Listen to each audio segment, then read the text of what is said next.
कहानी की शुरुआत एक गैलेक्टिक काउंसिल की मीटिंग से होती है जिसमें कोई कहता है चलो पृथ्वी को उड़ा दो। और इस स्टेटमेंट के फेवर में कई सारे लोग अपनी हामी भरते हैं।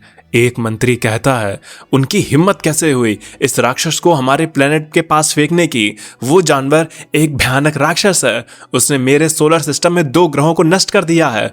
उन पृथ्वीवासियों को इसकी सजा मिलनी चाहिए। तभी वहां का सेनेट उठ के कहता है हम तुम्हारी भावनाओं को समझते हैं, पर पृथ्वीवासियों को कम मत समझो।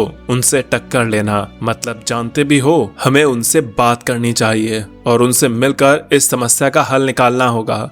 तभी एक स्क्रल उठकर कहता है उन्होंने उस गॉडजिला को स्पेस में फेंक कर अच्छा नहीं किया और हमारे सामने सिर्फ गॉडजिला ही मुसीबत नहीं है, हमारे सामने 2 दिक्कतें हैं। एक गॉडजिला, ऊपर से उसे जिसने कंट्रोल किया है वो अंधेरे का शैतान नल। नल का नाम सुनते ही पूरी काउंसिल में सन्नाटा छा जाता है।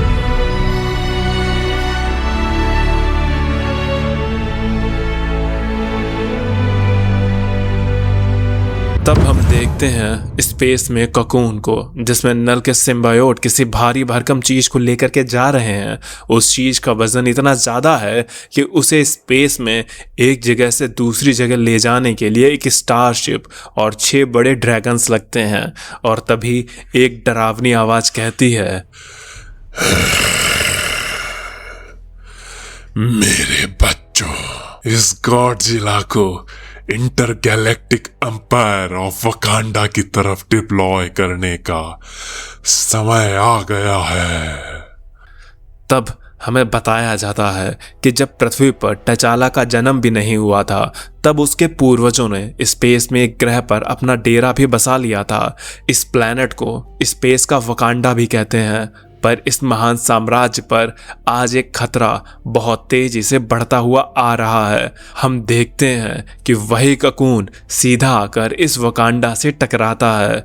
ये कोई आम मिसाइल या सिंपल ककून नहीं था, इसमें दुनिया की सबसे खतरनाक कायजू, सबसे विनाशकारी छिपकली और सबसे पावरफुल टाइटन गॉडजिला था। और गॉडजिला अब निल के सिम्बायोट से जुड़कर सिम्बायोटजिला बन चुका था। पर यह सब शुरू कैसे हुआ? गॉडजिला अचानक से नल की कैद में कैसे आ गया? तो होता कुछ ऐसा है, अर्थ पर एक दिन अचानक से गॉडजिला आ जाता है और जब हीरोज उसे रोक नहीं पाते तब वो गॉडजिला को स्पेस में फेंक देते हैं, जहां गॉडजिला बस अकेला मरने के लिए छोड़ दिया जाता है। लेकिन नियति को कुछ और मंजूर था। उस विशाल छिपकली पर नल की नज़र पड़ जाती है। वो गॉडजिला में एक अपॉर्चुनिटी देखता है और गॉडजिला को करप्ट करके उसे अपने सिम्बायोट से मिला लेता है। ये साम्राज्य ब्रह्मांड के तकनीकी क्षेत्रों और युद्ध कौशल में एक उन्नत साम्राज्य है। इसका एक एक सैनिक ब्लैक पैंथर के बराबर शक्ति रखता है। इस साम्राज्य ने कभी कोई जंग शुरू नहीं की, पर जो भी जंग इसने लड़ी है उसमें इनकी कभी शिकस्त नहीं हुई। पर राज, क्या ये एम्पायर इस गॉडजिला के सामने टिक पाएगा या आज ये पहली बार बुरी किस्मत का शिकार होगा? नल गॉडजिला को पूरी तरह से कंट्रोल नहीं कर सकता था, पर उसने गॉडजिला को इस कदर भड़का दिया था कि गॉडजिला के सामने जो भी ग्रह, जो भी साम्राज्य, सभ्यता पड़ रहे थे वो उसे नष्ट कर दे रहा था। यही तो नल को चाहिए था, एक बेकाबू लेकिन ताकतवर जानवर जो नल के ऑब्जेक्टिव्स के लिए काम करे। गॉडजिला महसूस कर चुका था कि इस सभ्यता का संबंध उसी सभ्यता से है जिसके लोगों ने उसे अंतरिक्ष में मरने के लिए फेंक दिया था, और इसी बात का बदला गॉडजिला इस वकांडा को बर्बाद करके ले रहा था। वहाँ का किंग इस खतरे को सेंस कर चुका था, इसलिए उसने स्पेस में एक और किंग से मदद मांगी और वो मदद तुरंत आ भी गई। हम देखते हैं एक शिप बहुत तेजी से वकांडा की तरफ आता है। ये दूसरा राजा ब्लैक बोल्ट था। इनह्यूमंस की मदद वकांडा के लिए आ चुकी थी। वकांडा के राजा ब्लैक कगार को आने के लिए उनका थैंक्स कहते हैं, जिस पे ब्लैक कगार के साथी उनसे कहते हैं कि सभी लोग पीछे हट जाएं और अपने कान बंद कर लें, क्योंकि अब जो होने वाला है वो ही वकांडा की किस्मत डिसाइड करेगा। जब सब लोग उस गॉडजिला से डर कर पीछे भाग रहे थे तब ब्लैक बोल्ट गॉडजिला की तरफ बढ़ रहा था। अब टाइटन किंग गॉडजिला और इनह्यूमन किंग ब्लैक बोल्ट आमने सामने थे। गॉडजिला खुद को चार्ज करता है, ब्लैक बोल्ट भी गहरी सांस लेता है, पर गॉडजिला अपनी एटॉमिक ब्रेथ छोड़ पाता उससे पहले ही ब्लैक कगार यानी ब्लैक बोल्ट कहता है, अब मर जाओ।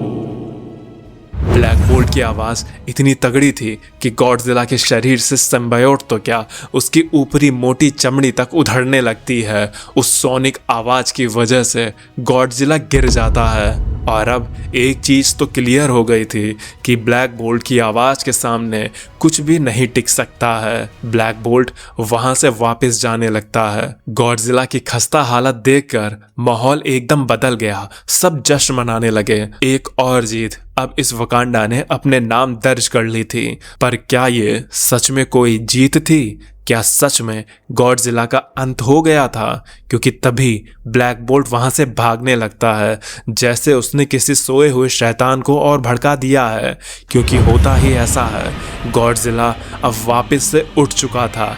The living engine of fury, the God of destruction अपनी फुल रेज में था। गॉडजिला अपनी फुल एटॉमिक ब्रेथ से पूरे शहर को तबाह करने लगता है। डिफेंस शील्ड पूरी तरह से टूट चुकी थी। इस ग्रह के ऊपर से नल ये सब कुछ देख रहा था। वो हंसता है क्योंकि उसके बिना कुछ किए ही उसने वकांडा की हालत खराब कर दी थी। नल अपने सिम्बायोट को आदेश देता है कि जाओ और जाकर इस प्लेनेट को अपने कब्जे में ले लो। जो भी जिंदा बच गए हैं उन्हें अपना गुलाम बना लो। हमें अपनी सेना का विस्तार जो करना है। और होता भी ऐसा ही है। काले और घिनौने सिम्बायोट आसमान से बेखौफ बारिश की तरह नीचे गिरने लगते हैं। वो हर एक वकांडन को जो गॉडजिला के कहर से बच गए हैं उनसे लिपट कर उन्हें अपने कंट्रोल में करने लगते हैं। और कुछ ही पलों में एक हंसता खेलता साम्राज्य का विनाश हो जाता है। वहीं उसी गैलेक्टिक काउंसिल में अब ब्लैक बोल्ट की फोटो के आगे माला चढ़ चुकी है। सेनेटर कहता है, वकांडा तबाह हो गया, ब्लैक बोल्ट भी नहीं रहे, अब इस गैलेक्सी का क्या होगा? तभी स्क्रल का मंत्री कहता है, चलो हम पृथ्वी को उड़ा देते हैं, इससे पहले कि हम ही मिट जाएं। कम से कम हम मरने से पहले हम उनकी मौत का मंजर तो देख सकेंगे, जिनकी वजह से ये ब्रह्मांड अब इस कैंसर से लड़ रहा है। सभी लोग ताली बजाकर उस स्क्रल के एडवाइस को सपोर्ट करने लगते हैं। इससे पहले यह काउंसिल किसी निर्णय पर पहुंच पाती, उन्हें एक शिप से आवाज आती है, सभी लोग ध्यान से सुनो, मैं कैप्टन अमेरिका अर्थ से बोल रहा हूं। मैंने सब कुछ सुना है, लेकिन ये वक्त हाथ पर हाथ रखने का नहीं है। मैंने देखा कि वकांडा गिर चुका है, इसलिए एक्स-मैन शियर एम्पायर से मदद लेने गए हैं। फैंटास्टिक फोर भी गैलेक्सी के महान योद्धाओं को एकजुट करने के मिशन पर निकल चुके हैं और गार्डियन ऑफ गैलेक्सी के पास गॉडजिला को सिम्बायोट से अलग करने का प्लान है। हमने देखा कि गॉडजिला के साथ वो नहीं हुआ जैसा हमने उम्मीद की थी, इसलिए हमें साथ मिलकर इस समस्या का सामना करना होगा। जब तक मदद आती है हमें बस गॉडजिला को रोक कर रखना है और ये उम्मीद करनी है कि कोई और नुकसान ना हो। इस बार या तो ये समस्या खत्म होगी या हम सब। वहीं अंदर स्पेसशिप में सीरियस डिस्कशन चल रहा है। विजन कहता है, मैंने इस प्रपोजल को हर एक डिटेल्स चेक की है, इसके सही होने के कोई भी चांसेस नहीं है। जिस पर टोनी कहता है, तो क्या हम गॉडजिला को बस ऐसे ही घूमने दें और वो अपनी एटॉमिक ब्रेथ से तब तक बाकी के प्लैनेट्स को उड़ाता रहे? ब्लू, तुम्हारा इस पर क्या कहना है? जिस पर ब्लू मार्वल कहता है, मैं विजन के साथ हूं। अगर हमारी कैलकुलेशन गलत है, जो कि गलत है, तो हम आसपास सब तबाह कर देंगे, इससे पहले गॉडजिला उन्हें तबाह करे। जिस पर स्पाइडी कहता है, अरे मियाँ, तुम सब लोग जो भी ये खिचड़ी पका रहे हो ये मेरे बिल्कुल पल्ले नहीं पड़ रही है। कोई मुझे भी सरल और आसान भाषा में इसे समझाएगा? जिस पर ब्लू मार्वल कहता है कि एक्स-मैन ने ब्लैक होल गन को बनाया था, टोनी उसी का यूज गॉडजिला पर करना चाहता है, लेकिन उस गन को कभी टेस्ट ही नहीं किया गया, वो बहुत अनस्टेबल है। जिस पर स्पाइडी कहता है, ओ तेरी, एक ब्लैक होल गन? अगर black hole out of control हो गया तब तो आसपास के सारे सोलर सिस्टम एक झटके में स्वाहा हो जाएंगे। नहीं नहीं, मैं ऐसे फैसले पर कोई साइन नहीं करूंगा। तभी वहां पर गार्डियंस ऑफ गैलेक्सी आ जाते हैं। रॉकेट कहता है, बेडू लोग टेंशन नहीं लेने का, अपन लोग अब आ चुकेला है। और यहाँ पर सब अपन का चेला है। ओए मामू लोग, तुम सबको मालूम है ना, सिम्बायोट की आग और तेज आवाज से फटती है, उसकी बैंड बजा दो। बस क्विल और ड्रैक्स, तुम सबको नेबुला को नल के पास तक लेकर के जाना है। आगे का काम नेबुला दीदी खुद कर देगी। हम देखते हैं कि गार्डियन सीधा आकर नल के शिप पर अटैक करने लगते हैं, लेकिन नल खुद वहां पर आकर पीटर को दूर फेंक देता है। स्टार लॉर्ड गिरते पड़ते एक घिनौने से जानवर के सामने आ गिरता है। इसकी कई सारी आंखें देखकर पीटर पूछता है, अब्बे यार, ये किस तरह की चीज है? जिस पर नल हंसते हुए कहता है, ये कोई चीज नहीं है, ये गॉड वॉर्म है। मैं इसी की मदद से सबको शुद्ध करूंगा और एक नया अंधेरा लेकर आऊंगा। तुम सब एक बीमारी हो जो इस ब्रह्मांड को बस दूषित कर रहे हो। इस ब्रह्मांड में केवल एक रंग अच्छा लगता है, वो है काला घना अंधेरा। तभी नेबुला आगे बढ़ती है। रॉकेट ने उसकी आर्म में न्यूरोसोनिक बॉम्ब फिट कर रखा था, जिसकी मदद से वो नल के सिर को जैसे ही छूकर उस बॉम्ब को एक्टिवेट करेगी, नल का हाइव माइंड से कनेक्शन टूट जाएगा और तब नल अपने सिम्बायोट को कोई कमांड नहीं दे पाएगा। नेबुला जैसे ही नल के सिर को छूती है, उसे एक विजन दिखता है कि नल का प्लान वर्ल्ड ट्री को तबाह कर देने का है, जहां एसगार्ड भी तबाह हो जाएगा। लेकिन इससे पहले नेबुला नल के सिर पे अपनी डिवाइस को ऑन कर पाती, नल नेबुला की कलाई पकड़ लेता है। नल कहता है, तुम 3 की डिब्बी, तुम्हें क्या लगता है कि तू ऐसे ही आकर मुझे हरा देगी? और नल नेबुला की कलाई तोड़ देता है। वो कहता है, इतनी भी जल्दी क्या है तोहफे देखने की? और तभी नल के सिम्बायोट्स भी गार्डियन के शिप मिलानो को भी डिस्ट्रॉय कर देते हैं। अब ये शिप बस स्पेस में बिना पंखों की चिड़िया की तरह फंसी रहेगी।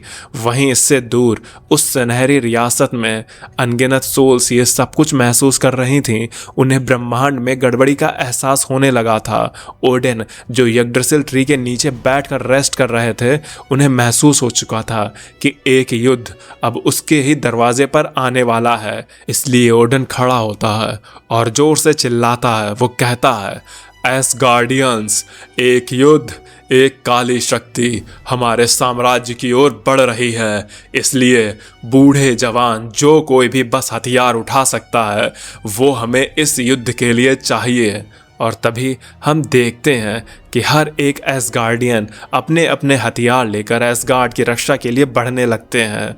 वहीं दूर स्पेस में फैंटास्टिक फोर किसी जायंट साइज गोले की तरफ बढ़ रहे हैं। सू कहती है, रीड, एक बार फिर से सोच लो, हम कहीं गलती तो नहीं कर रहे हैं? हमने पहले भी गॉडजिला को स्पेस में फेंक कर एक गलती कर दी है। जिस पर रीड कहता है, मैंने मल्टीपल ऑप्शंस को एक्सप्लोर किया है, अभी हमारे पास बस यही एक प्लान है, बस हमें उसे कैसे भी करके राजी करना है। सू कहती है, मुझे बस इसी चीज की तो चिंता है। रीड कहता है, ये प्लान टोनी के प्लान से तो ठीक ही है। द थिंग कहता है, जो भी हो देखा जाएगा, अब हम बस पहुंचने वाले हैं। और तभी फैंटास्टिक फोर किसी के सामने होते हैं। रीड कहता है, वैसे थैंक्स, तुमने हमें अपने घर में आने दिया। तब हम देखते हैं कि फैंटास्टिक फोर गैलेक्टस के शिप में आए होते हैं। गैलेक्टस कहता है, मैं जानता हूँ तुम लोग यहाँ पर क्यों आए हो। मैंने अपने टेलीस्कोप से संसार का विध्वंस होते हुए देखा है, पर इसमें मेरा क्या फायदा? रीड कहता है, फायदा? इसमें पूरा तुम्हारा ही तो फायदा है। सोचो, जब नल और गॉडजिला सब प्लेनेट को डिस्ट्रॉय कर देंगे, तब तुम्हारे खाने के लिए क्या बचेगा?